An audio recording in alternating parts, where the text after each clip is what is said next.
Ladies and gentlemen of the press, I am pleased to announce that today that the Keystone Pipeline has finally been approved.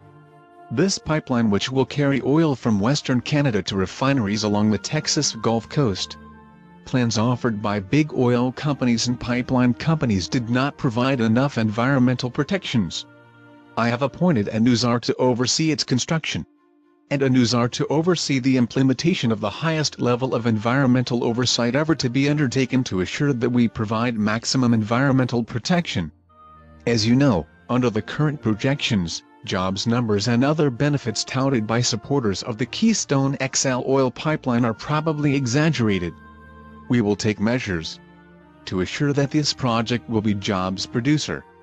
Accordingly, I will direct Director of Homeland Security to hire an additional 39,000 Border Control agents to be assigned to the protection of the pipeline, not only during its construction but to be retained until the pipeline is removed when it is no longer used.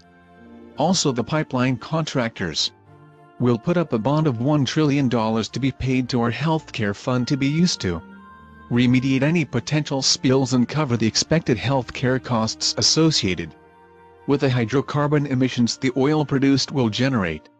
Also, the pipeline operator will be required to pay $150 per barrel transported to the EPA to cover costs associated due to the environmental impact of this project. During its construction, we will institute a comprehensive plan to assure environmental quality standards. There will be a zero tolerance of any noise disturbances outside the working envelope of the worksite.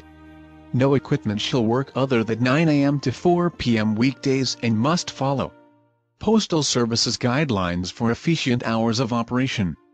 No dust disturbances will be allowed, and dust monitors shall be installed along the construction sites during construction. There shall be permanent rest areas established every 1,000 yards along the pipeline, the relief of monitors and construction workers. The rest areas shall have emergency fire equipment, eye wash stations, bath facilities and on-site sewage systems. All shall be serviced by my good friends at the Ben & Jerry Corporation. They have agreed to use all soda containers according to Mayor Bloomberg's newly proposed size standards.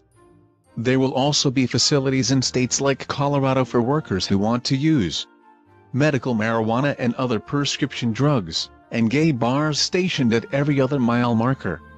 No one is more qualified to oversee these gay facilities than Janet Napolitano, who is the third Secretary of the Department of Homeland Security. She will personally manage these gay facilities.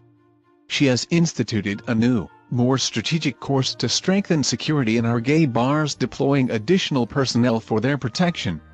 Upon completion of the construction, the Department of Agriculture will oversee the planting of trees along the right-of-way.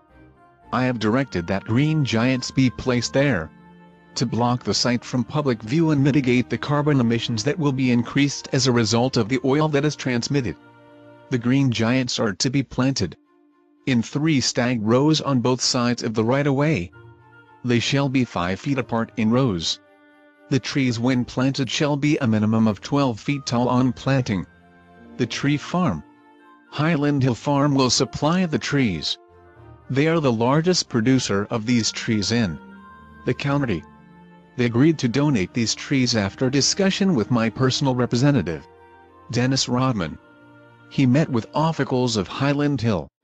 He explained that the donation of trees would mean we would not seize their lands for public housing projects by our wealth redistribution program that is tailored after my mentor, Robert Mugabe's land redistribution program in Africa.